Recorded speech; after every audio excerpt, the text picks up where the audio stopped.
నమస్తే welcome to Aadya media నేను మీ స్వర్ణ hello Balu hi స్వర్ణ ప్రస్తుతం ఏపీలో ఉద్యోగ సంఘాలు సిపిఎస్ విధానానికి సంబంధించి నిరసన గళం వినిపిస్తున్నట్లుగా తెలుస్తోంది ఒక అల్టిమేటం జారీ చేస్తామంటున్నారు ధర్నా చేస్తామంటున్నారు రైట్ ఏంటి సిపిఎస్ విధానం వాళ్ళకి ఎందుకు నచ్చట్లేదు ఏమనుకోవాలి అంటే మనకి రిటైర్మెంట్ అయిన తర్వాత మనకి ఉద్యోగస్తులకి పెన్షన్ అనేది వస్తుంది ఆ పెన్షన్ ఏంటంటే మనకి ఓపీఎస్ సిపిఎస్ అంటాము ఓపీఎస్ అంటే ఓల్డ్ పెన్షన్ స్కీము సిపిఎస్ అంటే కాంట్రిబ్యూటరీ పెన్షన్ స్కీము సో ఈ సిపిఎస్ ఈ విధానం ఏదైతే ఉందో ఓల్డ్ పెన్షన్ స్కీమ్లో ఎట్లా ఉండేది అంటే వీళ్ళు దాచుకున్నది కొంత గవర్నమెంట్ ఇచ్చేది కొంత ఉంటుంది సో దాంట్లో అసలు ఎటువంటి ఇబ్బందులు లేవు సో స్ట్రైట్ అవే వాళ్ళ అకౌంట్లో పడిపోతుంది కానీ ఇప్పుడు ప్రజెంట్గా కాంట్రిబ్యూటరీ పెన్షన్ స్కీమ్ ఏదైతే ఉంటుందో వీళ్ళకి government I mean stock market ఆధారంగా ఏదైతే ఉంటుందో అట్లా వచ్చేలాగా ఒక స్కీమ్ కొత్తగా తీసుకొచ్చింది ప్రభుత్వాలది అసలు ఆ కాంట్రిబ్యూటరీ పెన్షన్ స్కీమ్ ఏంటంటే అది ఒక పెద్ద ప్రాసెస్ ఉంటుంది అది మళ్ళీ మనం ఇంకో రోజు తీసుకుందాం అయితే వీళ్ళు ప్రధానంగా అడుగుతున్నటువంటి అంశాలు ఏంటంటే ఈ గతంలో మనం ఉద్యోగస్తులను తీసుకున్నట్లయితే విజయవాడలో పెద్ద ధర్నా చేశారు అసలు సక్సెస్ కాదు ఇళ్లలో గృహ నిర్బంధాలు పోలీసుల అరెస్టులు ఇన్ని మధ్య 4 లక్షల మంది ఉద్యోగస్తులు ఏదైతే ఉన్నారో ఈ పిఆర్సీకి సంబంధించి కావచ్చు ఆ బకాయిలకు సంబంధించి కావచ్చు పెద్ద నిరసన చేపట్టారు 4 లక్షల మంది చాలా గ్రాండ్ సక్సెస్ అయింది దాని తర్వాత ప్రభుత్వాలు దిగొచ్చి వీళ్ళు దాదాపు 23% 28% ఎంతో అడిగినట్టున్నారు వీళ్ళు కేవలం 14% మాత్రమే ఈ పిఆర్సీ సంబంధించి బకాయిలు ఇస్తామన్నారు అది కూడా ఇప్పుడు మాకు రావట్లేదు అంటూ ఉద్యోగ సంఘాలు కావచ్చు దీంట్లో మళ్ళీ 4 సంఘాలు ఉంటాయి మళ్ళీ ఒక్కొక్క సంఘాలకేమో ప్రభుత్వానికి సపోర్ట్ చేస్తాయి మిగతా సంఘాలేమో ఉద్యోగస్తుల తరఫున పోరాడుతూ ఉంటాయి ఇక్కడ జరుగుతున్నటువంటి తంతి ఏంటంటే ఒక చిన్న మిస్అండర్స్టాండింగ్ ఏంటి అంటే మా ఉద్యోగ సంఘాలకు సంబంధించి వాళ్ళు ఒకటి చెప్తూ ఉంటే బయట ప్రజలకి ప్రభుత్వానికి సపోర్ట్ చేసేటువంటి సచివాలయ ఉద్యోగ సంఘాల వాళ్ళు ఇంకొకటి చెప్తున్నారు మేము ప్రభుత్వంతో మాట్లాడాము ప్రభుత్వ పెద్దలతో మాట్లాడాము ఇదిగో ఇవాళ ఇస్తామంటున్నారు రేపు ఇస్తామంటున్నారు అంటూ వాళ్ళు చెప్పడము వీళ్ళని బుజ్జగించడము వాళ్ళ మాట విని వీళ్ళు తగ్గి ఉంటున్నారు కానీ రోజులు గడుస్తున్న కొద్దీ ఎక్కడ కూడాను ఈ ఉద్యోగ సంఘాలు చెప్తున్నటువంటి మాటకి అమలవుతున్నటువంటి విధానానికి ఎక్కడ పొంతన ఉండట్లేదు దాంతో ఉద్యోగ సంఘాలు ప్రతిసారి కూడా ఒక అల్టిమేటం జారీ చేస్తున్నారు ప్రభుత్వానికి ఆ మధ్యకాలం మనం తీసుకున్నట్లయితే పెన్ డౌన్ చేశారు ఆ పెన్ డౌన్ తర్వాత ఇప్పుడు అన్ని చాలా యాక్టివిటీస్ అన్ని వీళ్ళకి మొబైల్లోనే చేసేస్తున్నారు ఆ మొబైల్కి సంబంధించి కూడా ఆ మొబైల్ డౌన్ ఏదో ఒక పేరు పెట్టుకొని అసలు మొబైల్ కూడా పనిచేయడం మానేశారు మేము మళ్ళా మీకు ఒకసారి అల్టిమేట్ జారీ చేస్తున్నామంటూ 4 విడతలుగా గత 50 సంవత్సరాలుగా 4 విడతలుగా 4 డేట్లు ఇచ్చి ఇది ఒకసారి కలెక్టర్ల ముట్టడి లేకపోతే ఇంకొకసారి మంత్రుల ముట్టడి ఇట్లా ఒక్కొక్క ప్రోగ్రాం పెట్టుకుంటూ వస్తూ ఇన్ని చేస్తున్నప్పటికీ కూడాను ప్రభుత్వం దిగి రాకపోవడంతో ఇస్తామన్నటువంటి 14% పెన్షన్ ఏదైతే పిఆర్సీ బకాయిలు కూడా అవి కూడా మాకు రావట్లేదు అని చెప్పేసి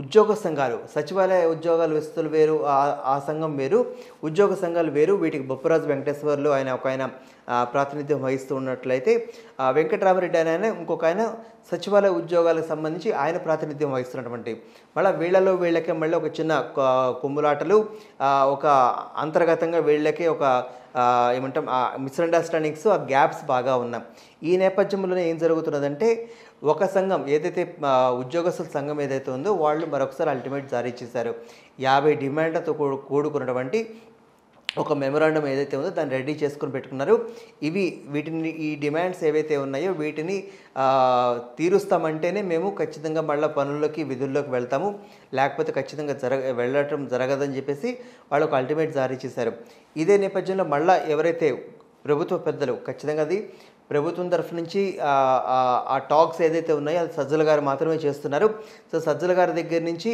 వీళ్ళకి ఒక సంకేతం వస్తుంది ఇది సచివాలయ ఉద్యోగుల దగ్గర నుంచి ఉద్యోగుల సంఘం మళ్ళీ వేరే రాష్ట్ర వ్యాప్తంగా మొత్తంగా వాళ్ళ ప్రాతినిధ్యం వహిస్తూ ఉంటారు సో వీటన్నిటి యొక్క గొడవల మధ్య మళ్ళీ మరొకసారి రాష్ట్ర ప్రభుత్వ ఉద్యోగులు ఒక మెమొరాండం ఇవ్వటము ఆ మెమొరాండంకి సంబంధించి మళ్ళీ స్పందించకపోవటము ఇక ధర్నాకో లేకపోతే మేము పెన్ డౌనో లేకపోతే ఆఫీసులోకి రాకుండా నిర్వాధికంగా ఫస్ట్లో ఒక్కసారి వీళ్ళు ధర్నా చేయడానికి ఉండదు వీళ్ళు నల్ల బ్యాడ్జీలతో నిరసన వ్యక్తం చేస్తారు నల్ల బ్యాడ్జీల తర్వాత గవర్నమెంట్ ఒక ప్రాసెస్ ఉంటుంది ఎందుకంటే గవర్నమెంట్ ఎంప్లాయీస్ కాబట్టి ఎందుకంటే బ్యూరోక్రసీ కాబట్టి ఇలా చేద్దాం అనుకుంటున్నాం అని చెప్పి ఒక పత్రాలు ఇవ్వడం తర్వాత నల్ల బ్యాడ్జీలు పెట్టుకోవడం ఇంకోటి చేయడం ఇంకోటి ఎందుకంటే అయితే అది వీళ్ళల్లోనే కొంతమందికి అకౌంట్ సెక్షన్స్ ఏదైతే వీళ్ళందరూ జీతభత్యాలు ఇచ్చేటువంటి డిపార్ట్మెంట్ ఏదైతే ఉంటుందో ఆ డిపార్ట్మెంట్ కూడా ఈ ఉద్యోగస్తుల కిందకే వస్తారు కాబట్టి ఒకవేళ వాళ్ళు కూడా పెన్ డౌన్ లేకపోతే ఆఫీస్ డౌన్ చేస్తే వచ్చే జీతాలు కూడా రావని చెప్పేసి ఏం చేస్తారంటే కొంతకాలం వెయిట్ చేస్తూ ఉంటారు.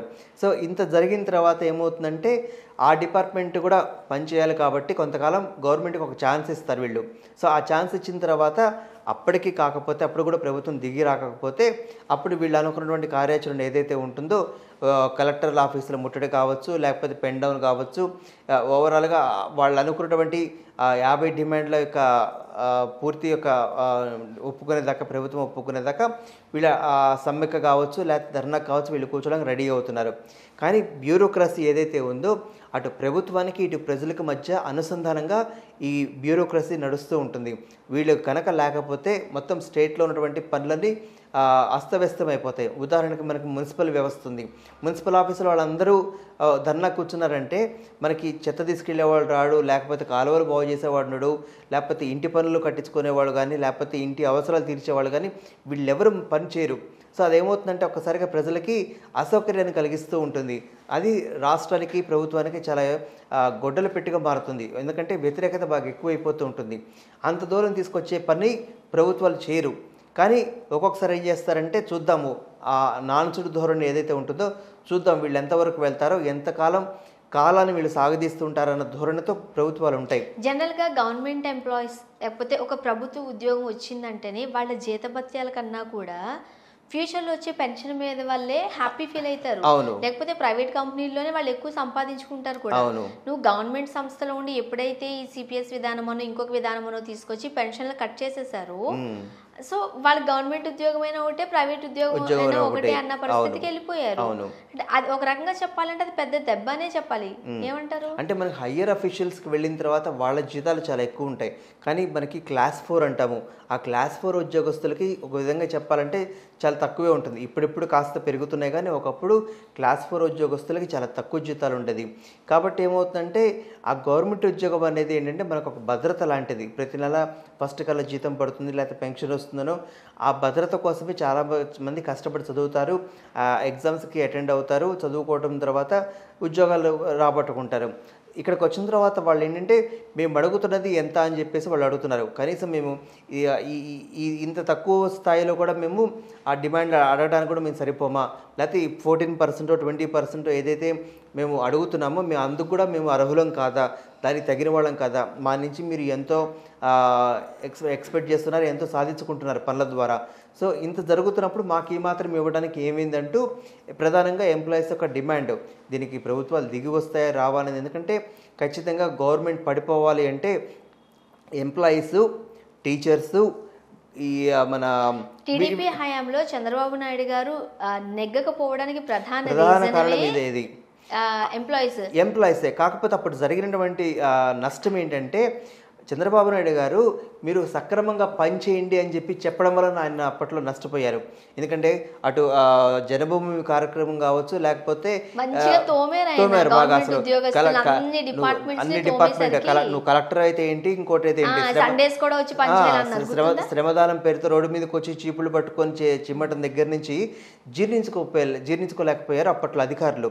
అది రివర్స్ కొట్టింది. అంతేగాని ఆర్థిక పరంగా ఏనాడు కూడాను చంద్రబాబు నాయుడు గారి హయాంలో ఎక్కడ కూడాను వాళ్ళకి నష్టం జరగలేదు, జీతాలు ఆగినట్లేదు. కేవలం ఏంటంటే మేము ఒక కలెక్టర్ హోదాలో మేము ఉంటే మేము కోట్ వేసుకుంటే మా కోటుని కూడా విలువ ఇవ్వకుండా మీరు రోడ్డు మీదకి వచ్చి మమ్మల్ని ఒక చీపురు పట్టుకుని ఓడ్చమంటారా, ఇది వ్యతిరేకత అయింది. కానీ ఇప్పుడు అట్లా కాదు, మీరు పని చేయండి పని చేయకపోండి మాకు సంబంధం లేదు, మమ్మల్ని మాత్రం మీరేం అడగద్దు, మేమేమి ఇచ్చినా ఇవ్వకపోయినా మీరు అడగద్దు అన్నట్టుగా ప్రభుత్వాలు ఉన్నాయి. కానీ అట్లా కుదరదు కదా, మనకి ఇన్ఫ్లేషన్ అనేది ఒకటి ఉంటుంది. సో ఆ ఇన్ఫ్లేషన్ ఆధారంగా ప్రతి సంవత్సరం మన యొక్క అవసరాలు పెరుగుతూ ఉంటాయి.